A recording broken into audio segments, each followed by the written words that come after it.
ചൂരൽമല മുണ്ടക്കൈ ഭാഗങ്ങളിലെ ദുരന്തബാധിത പ്രദേശങ്ങളിൽ നാശനഷ്ടങ്ങളുടെ കണക്കെടുപ്പ് പുരോഗമിക്കുന്നു. Ward member, civil engineer, geologist, health inspector, land revenue ഉദ്യോഗസ്ഥൻ, ആശാ വർക്കർ എന്നിവരടങ്ങുന്ന സംഘമാണ് പരിശോധന നടത്തുന്നത്.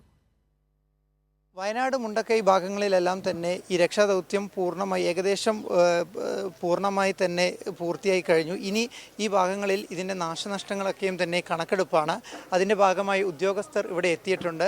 ജിയോളജി വകുപ്പ് ഉദ്യോഗസ്ഥർ, എഞ്ചിനീയർമാർ, ആശാ വർക്കർ, അതുപോലെ തന്നെ ഹെൽത്ത് ഇൻസ്പെക്ടറൊക്കെയും തന്നെയാണ് ഈ ഭാഗങ്ങളിലൊക്കെയും തന്നെ ഈ ഒരു നാശനഷ്ടത്തിൻ്റെ ഭാഗമായി കണക്കെടുപ്പിനായി എത്തിയിരിക്കുന്നത്.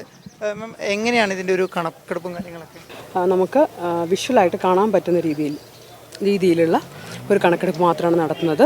നമ്മൾ ജിയോളജി അല്ലെങ്കിൽ ഹൈഡ്രോളജി വിഭാഗക്കാർ, അതുപോലെ LSGDയിൽ നിന്ന് വാർഡ് മെമ്പർ, അതുപോലെ civil engineer, health inspector, land revenue വകുപ്പിലെ ആൾക്കാർ എല്ലാവരും കൂടിയിട്ടാണ് നിലവിൽ നടത്തിക്കൊണ്ടിരിക്കുന്നത്.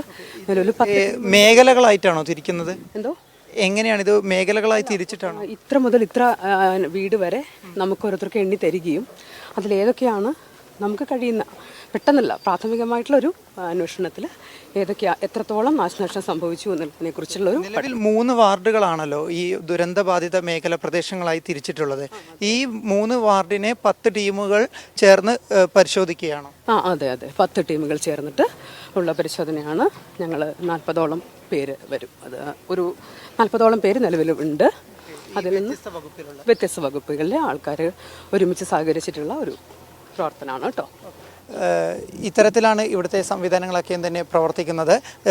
വിവിധ വകുപ്പുകളിലെ പ്രദേശത്തുള്ള ആശാ വർക്കറെ അടക്കം ഉൾപ്പെടുത്തിക്കൊണ്ട് ഈ കണക്കെടുപ്പും കാര്യങ്ങളൊക്കെയാണ് ഇപ്പോൾ നടന്നുകൊണ്ടിരിക്കുന്നത്. തുടർന്ന് തന്നെ ഇവർക്ക് വേണ്ട നഷ്ടപരിഹാരങ്ങളും ഉടൻ വിതരണം ചെയ്യും തന്നെ നമുക്ക് പ്രതീക്ഷിക്കാം.